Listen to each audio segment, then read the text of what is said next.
Okay, that's fine.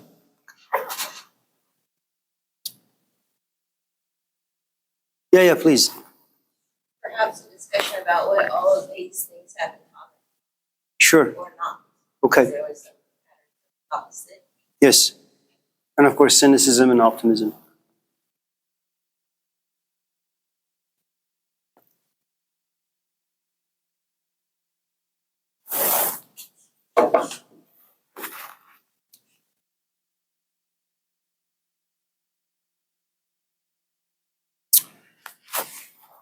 Well, they're all very, very good questions, very, very difficult to respond to. I don't even think I am quite equipped to wrestle all of them, but like what we've done the past few weeks, I'll try and most likely fail, but that's just the way things go.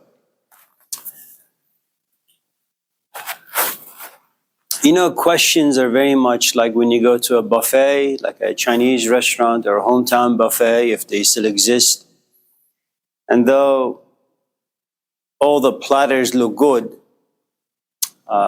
some of them just look very, very enticing. You don't really know why, they just attract you.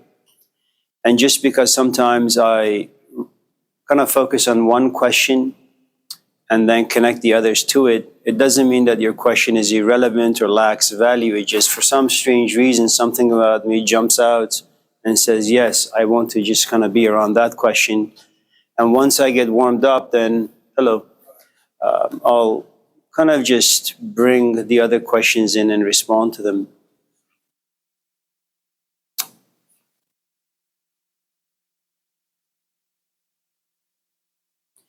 So let me approach Shanti's question.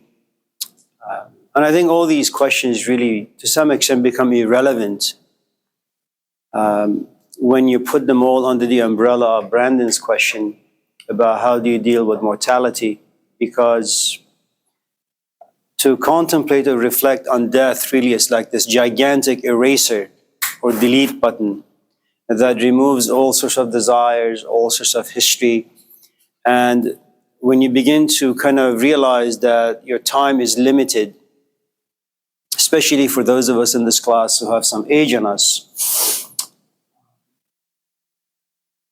and if I was to kind of approach it through Peter's question of good luck and bad luck, if you happen to have come from South America, some of us just have no choice but to be in the cradle of tragic luck or even bad luck. But tragic is more appropriate since most of you in this class are 19 and 20, which is, unlike Ray and I, our hopes and dreams really is not to go to Kaiser as often and be able to walk around the lake without paying too much price later on, or once in a while looking at the mirror and liking yourself. So our dreams and hopes are relatively seasoned by time and certain realities that have been imposed upon us just by life itself. Those of you in this class who are relatively young, you have dreams far more grand than Ray and I. You want to graduate, then you want to go to Yale, you want to get a job, you want to buy a house, you want to have children, and you want to, of course, reform society and eradicate racism and poverty and all those things, which is good for you, by the way. So tragic death or bad luck really is, you have all these dreams and all of a sudden you're not feeling well and you're only 19. You find yourself at Kaiser and they tell you have stage 4 cancer. And all of a sudden this bad luck, if you want to call it that, forces you to kind of look yourself in the mirror and ask why. And all of the questions, it's no longer about poverty that exists in society. It's no longer about graduating from Yale or even Laney. What you want to do is simply ask, why is this happening to me? And you have to deal with all this rage that now lives inside you. So for those of you who want to kind of get rid of whatever pride lives inside you, whatever desires, ambitions live inside you, if you want to kind of overcome what you think to be bad desires, but you're in the habit of pursuing them, if you happen to be in a bad relationship and you want to get out, but you've tried only to fail. If any of you in this class have addictions of sorts, and the easiest thing to do really is to contemplate death, your own mortality. In Buddhism, in fact, there are some exercises that are there specifically to bring about awareness of your own mortality. And the moment you realize you're going to die, most of the things that you desire in life basically go away. They're just uninteresting.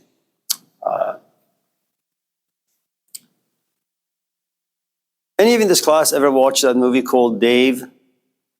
No. It's about a president who's married, but he's having some intimate encounter with another person. And as he's going up and down, his heart gives and he dies.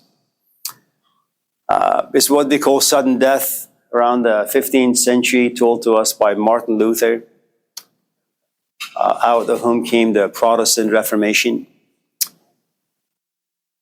Imagine whatever it is that you're doing, all of a sudden you die, unexpectedly. And you find yourself, if there is a God, in the presence of God, and the thing that God will ask you is, so before you actually came to pay me a visit, what were you doing just before you died? So, well, I was doing ABC. And God says, really? You're so pathetic. Hell, that's where you belong. And so, I suppose if you want to put value to anything, always put it on the scale of death. If I was to die now, and if I was to find myself in the presence of God, and if God was to ask me, what was the last thing you did before you came here, before you died, what would your answer be? If you think that it's worth doing, then do it. If you think it's not worth doing, then don't do it. And one of the problems with death is that it makes almost everything under the sun irrelevant, uninteresting. But that's for advanced stages. For those of us in this class who are very, very advanced, such questions may be interesting. The question of death and how one should live their life in the presence of death. For those of us in this class who are novices and such questions are just merely intellectual entertainments, it's fine. It doesn't really impact us too much. It doesn't even create a dent in the system. So,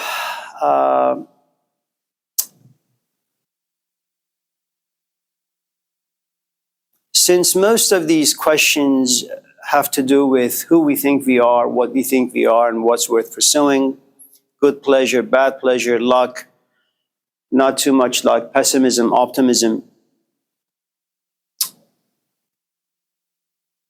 let's talk about what the self is. How's that? Before we talk about what the self is, let me just very quickly just respond to the first question of Shanti, which is, what should everyone do? If you're homeless, the first thing you should do, your purpose in life is going to be very different than someone who has a home. For someone who has a home and his belly is full, maybe they're just suffering from boredom. They need to go on a cruise. Maybe they need to go on a bike ride. Maybe they need to just go for a hike and get some fresh air to realize what they have in their life. But for someone who just lives in a tent in a weather, a climate that's really, really harsh and cold, they're not bored. What they really should pursue is, how do I have a shelf over my head? For someone who is hungry, but they have a shelf, having a shelter. Shelter is not really going to be their issue. Their issue is, where can I go to get some food? So there is no one golden rule for everyone, because all of us in this class exist at a different stage. It's a hierarchy. You know, for someone like Ray and I, our questions for ourselves and for other people are very, very different. The things we desire, the things we pursue are very, very different than a 19-year-old. So if you want to create a golden rule for society, first, it's impossible unless there is this equality that everyone has food, everyone has shelter, everyone has clothing, everyone has access to free healthcare. And then you can kind of go to what Karl Marx argued. See if people are creative. And then if you find that there is some sort of creativity or talent that lives inside them, put them in a physical environment where that talent that's dormant can slowly come to the surface and blossom. But we're not there yet. So if you want to help anyone, before you impose your own ideas and beliefs onto society or an individual, figure out who they are, what they are, where they came from, what they've been through, and then give them the best prescription possible. Okay? You know, one of the problems with the grading system is just that. Some of you were really never exposed to reading or writing or thinking, and all of a sudden you find yourself at the age of 19 or 20 at a college or maybe a 4-year school. And it's going to be profoundly demanding, of course, depending on the school you go to, depending on the instructor, depending on the subject. You know, it's an interesting phenomenon. I had a student who came to my class to visit a couple of days ago, and he is in my New Testament class. And they write okay, it's a C or a D essay, you know, but the first thing they ask is, I want to get an A. And the assumption that people generally have is, I can read, which means I can understand, which means I can apply. That's the assumption that most of us have. That just because you have a brain you can think, therefore that makes you a philosopher. Not true. Or if, on the other hand, this person was to take Calculus 3 class, okay, the moment he or she would step into the class, they would know immediately. They need to go back and do 2 + 2 = 4. So we create all these deceptions and assumptions about ourselves that eventually kind of just, you know, backfire. Now, so there are no golden rules. You know, man does not live by bread alone, a message given to us by Jay-Z or Jesus Christ. It's a good message, but it doesn't apply to everyone. Some people just need bread. Some people's bread is going to Kaiser. Some people's bread is finding shelter. You know, man does not live by bread alone. That may be true for Jesus Christ. It may be true for Socrates. It may be true for those of us who are privileged enough to be able to sit on a bench at a park, you know, and read a book and think thoughts. But for those who are not privileged enough to do that, they need bread. Jesus is poison for them. Okay, now,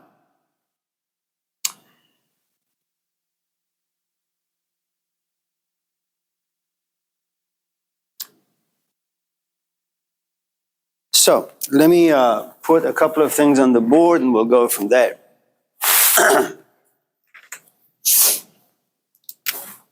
For those of you who are on this quest to figure out who you are and what you are, you're going to be confronted by some very, very, very big issues and problems and dilemmas that perhaps you had never thought about. And just in case you want to be someone like Jesus Christ or a Socrates or a Malcolm X, there's a good chance that you will never be those people. You will never come close. But you can talk about them, and that in itself is not a bad thing to be or do. Now, there are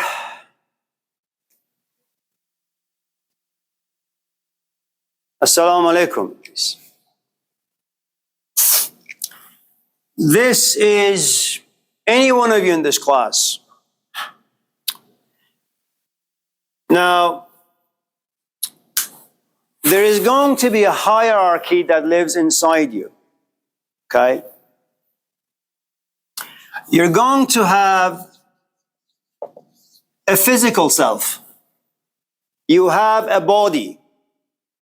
That body demands some nourishments. Good morning, Chris. Okay.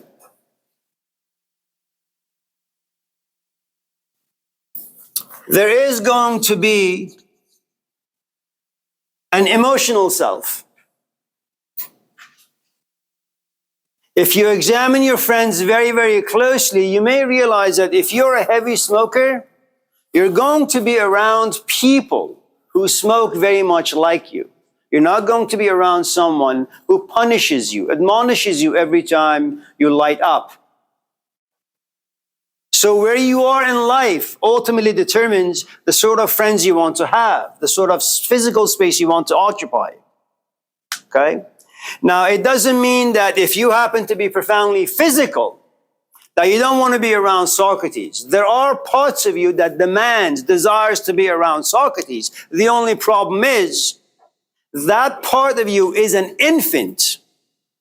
It's not disciplined enough to walk with the burden that Socrates carries on a daily basis.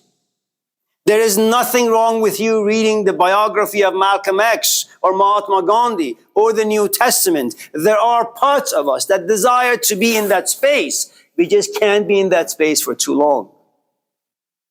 Okay? There are some of us in this class, or there is another part of us that is intellectual.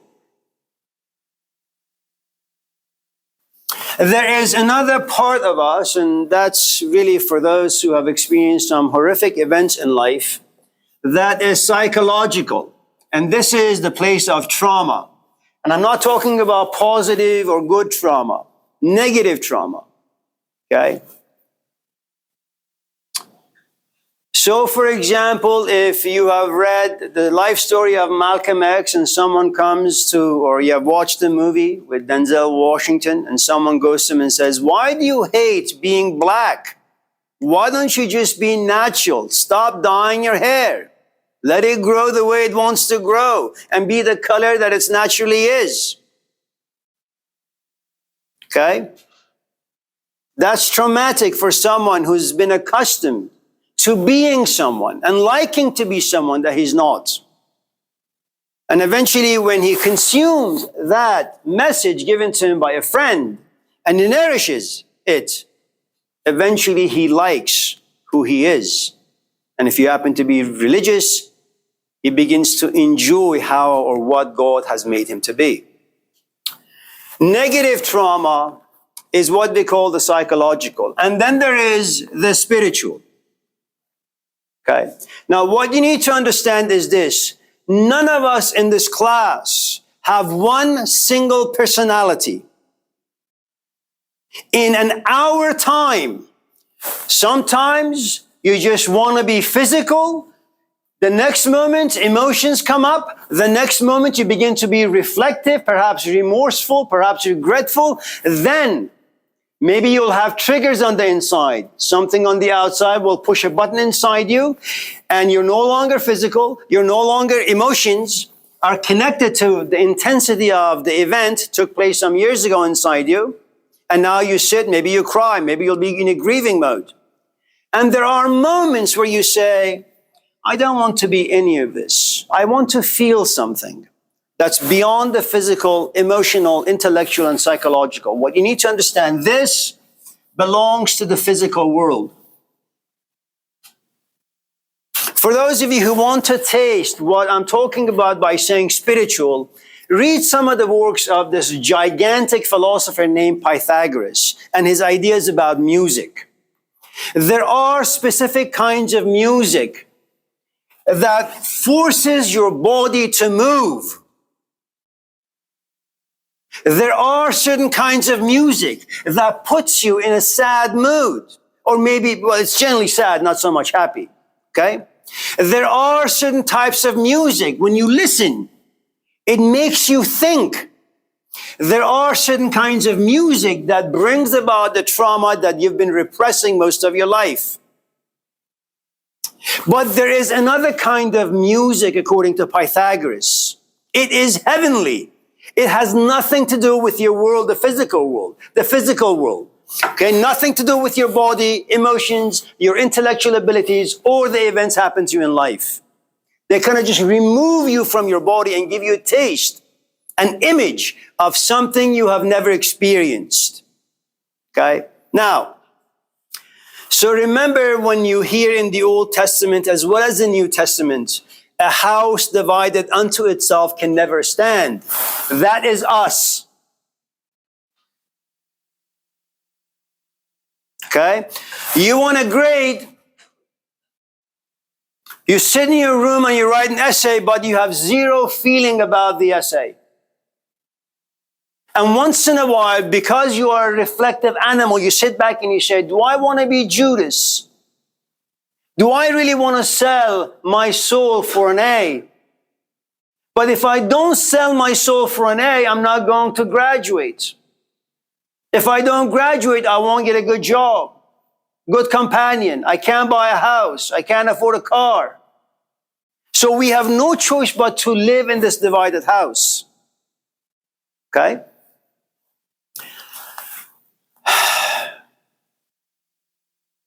Now,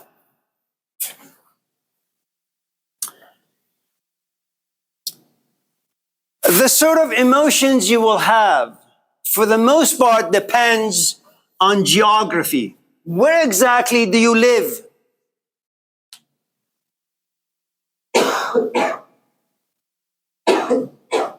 Do you live in Oakland? Or do you live in Piedmont? Or do you live in the woods in Montclair? If you live in downtown Oakland, all you see is trash. That's going to inspire certain emotions. That's going to inspire certain ways of thinking about where you are. You don't even have a soul. Forget your spirit. It doesn't exist. And you're always going to be walking outside of your house with a good amount of trauma inside. Am I going to be mugged at 10 or 10:10? So there is going to be fear inside you. So if someone asks you who you are, you say, well, are you interested in my physical, emotional, intellectual, psychological? I don't have a soul just yet. Okay? The next is geography.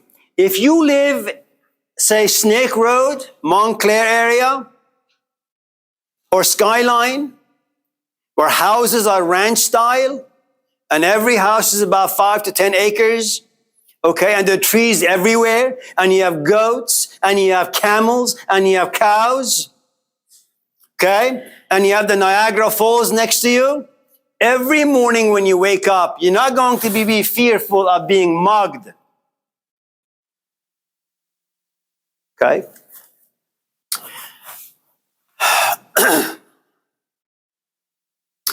Now, geography also does something very, very interesting. In every geography lives a culture.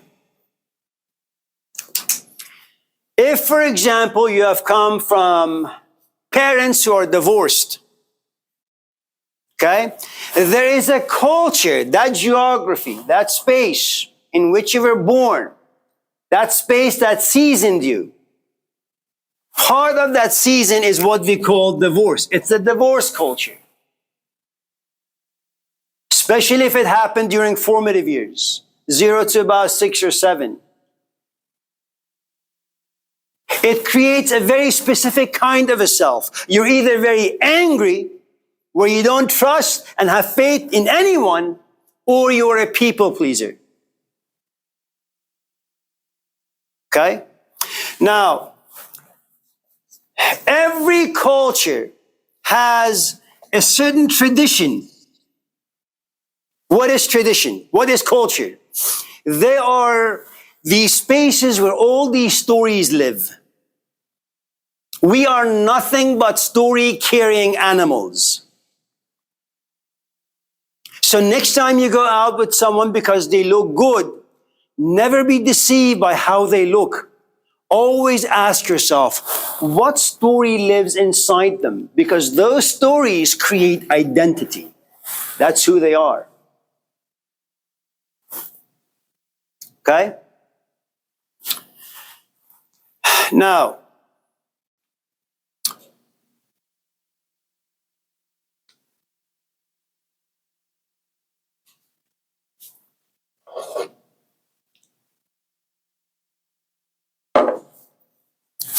how will you remember this when today's class is over? I think this is pretty good, no? Sounds okay. And some of you may say, well, this is really, really interesting. Next time I go out with someone, I'm going to ask them where exactly they are in life. So if I'm like here, I'm a reflective person, I don't want to go out with someone who just talks about physical stuff.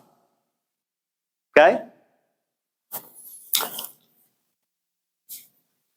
Now, The problem that awaits us is the following.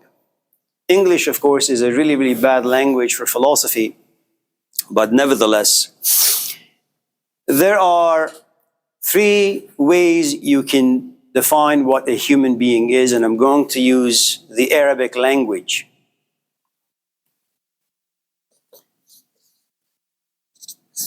Insan. The root word for this is nosia, and it means forgetful. That is our condition. We forget. And it's not because we want to. Our organism is wired in a way that we just forget. The only way you can remember something is if you have stage 4 cancer, it's just never going to leave you. Every time you feel good, the cancer is, not too fast.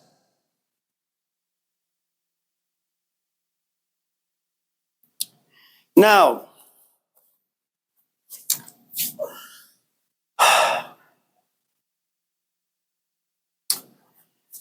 before we talk about what forgetfulness means, let me give you the other two branches or two definitions of what it means to be human. So, our primary home is being insan, being an animal who forgets. You want to think about death because you know that when you reflect and contemplate and sit with death, it baptizes or seasons or refines the sort of pleasures you want to have on the inside. It tells you what sort of friendships you want to have, what sort of conversations you want to have, what sort of things you want to pursue. But the problem with thinking about death all the time is it messes up your life. Joy goes away unless you find joy in just being sad. Okay, that's basically the domain of the pessimists and the cynics. Someone like Plato, in as much as his philosophy is profoundly inspiring, the truth is it's a sad philosophy of life. Because he doesn't find happiness in life. He doesn't find happiness in sex or money or power. He wants to go to the world of ideas, the world of perfection. Okay. Now, the next is called Bashar. None of us in this class have the privilege to be forgetful all the time. It just doesn't work. Our bodies and our minds are designed so that once in a while things trigger us. You find an 18-year-old out there very attractive and you want to take a couple of steps towards them, and then you say, Ray, you're almost 90. Where are you going so fast?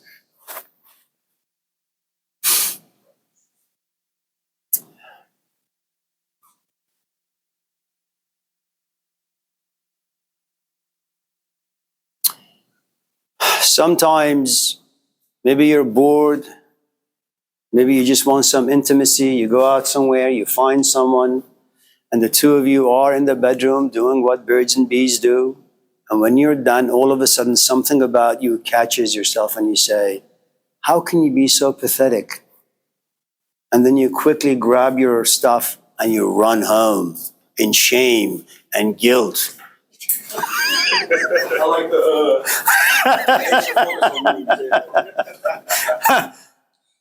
So Bashar means that there is this place of forgetfulness. We do whatever.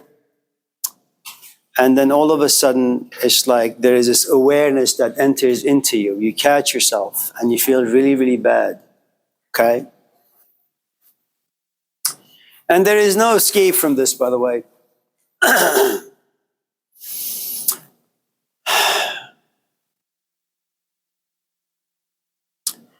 Then there is this last stage, which is called Adam. Adam represents someone who has lived in the world of forgetfulness for a long, long, long time. They also became aware that forgetfulness is a very powerful force that lives inside their psyche. They no longer want to forget. Their relationship with time begin to change. Their relationship with mortality begin to change. Everything about them begins to change because they want And Adam, remember who Adam is. Adam is this entity, supposedly metaphoric, symbolic, lives in the Garden of Eden. His task is really quite simple. Enjoy what God has created for them. Not to give in to basic childish curiosities. As Plato would say, enjoy being in the light. Do not ask to go into a physical body. Okay?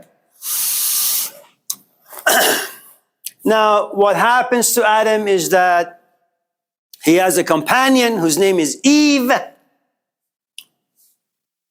Eve is talked to by the serpent. Adam listens to Eve, who had herself listened to the serpent. He takes a bite. And all of a sudden, God catches them and expels them. And they come down to a place called the earth, i.e., the matrix. It matters very little what you do down here. You will never be happy.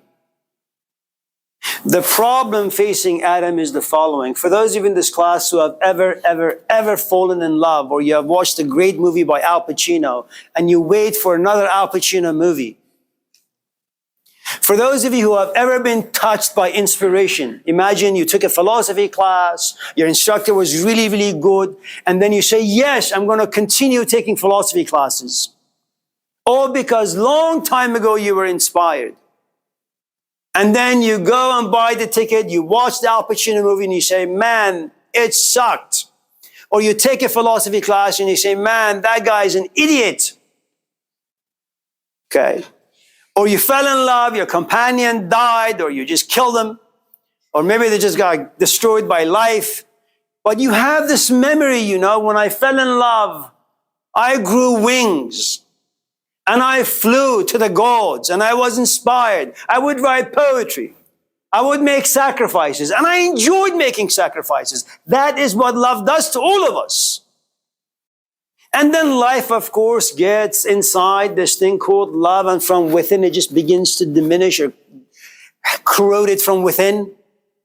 And then 2, 3, 4, 5 weeks later, all you have is a memory that this is a woman or a man you fell in love with. But they're just meat now. And you say, I want to go back and fall in love again. The problem that Adam has is, now that he has fallen, he knows what it means to be in paradise. And he knows what it means to be in Exodus. To have been expelled. Down here, what do you find? Nothing. You have desires. And what happens? You have a desire, right?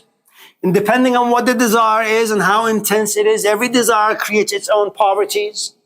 Poverty is a painful emotion. You lack, but you don't want to lack. You want to have it, so you make this journey. Most of you, unfortunately, don't have a degree. So you assume that, yes, once you graduate from Laney, Yale awaits you. Berkeley is waiting for you, right? It's a great desire to have, don't get me wrong. But like some of us in this class who have some degrees and have been there and done that, you make all this journey. And by the time you graduate from Berkeley, you probably owe the government or the school about $200,000. And you assume that Berkeley is going to make you wise. But then you catch yourself having become more stupid than when you first entered the school. Then, of course, the desire is obtained. You have it. So the first stage is you're running, driving, pursuing the desire. Then you have it. So now that I have what I was looking for, let me go inside it and see what it has. What sort of desires and pleasures it can offer me. Oh man, and you enjoy it. It's like you've been waiting for this brand new album to come out by Snoop Dogg. And you can't sleep. You can't eat. Because you yearn and long to listen to his voice. to see the cover of the CD and say, what a beautiful face. Right? And then, of course, the album comes to you and you begin to listen and you're inspired and you listen to it some more and some more and some more and some more. And you realize you read something that was said by Henry David Thoreau.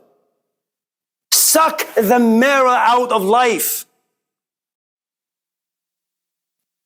Don't waste your time sitting in stupid classes. Don't waste your time being in stupid relationships. Be alive. And that's what Snoop Dogg does for you. It brings you to life and you want more of it. But as you listen more and more and more, you realize you're beginning to enjoy less and less and less. And all of a sudden, the poverty that once existed, now you are rich. Now you spend your money only to realize after a while, you're simply bored. And boredom leads you to dissatisfaction. And then you say, okay, maybe I should now listen to Miley Cyrus. Okay? Now, what Adam has then is, he knows what it means to be alive. He knows what it means to be enlightened. He knows what it means to live through his soul. But he's down here. It's rent, utilities, food, living in society where nobody cares for you. For those of you in this class who have seen this painting, 19th century Norwegian painter named Edvard Munch, he has a series of paintings. One of them is called The Scream. You know, you're standing on a bridge, like almost all of us, and you're screaming. Why would anyone scream? It's because you're in pain. And what is it that people who are in pain want? They want to be listened to. They want to be seen. They want to be hugged, cared for. There are people out there, the screamer sees, but he doesn't see on their face any sign of empathy or sympathy or even care. Jess. Good morning. Oh, you're very kind. I don't know if you have a coffee grinder. Yeah, I usually, when I sit on it, I just... It's good to see you, Jess.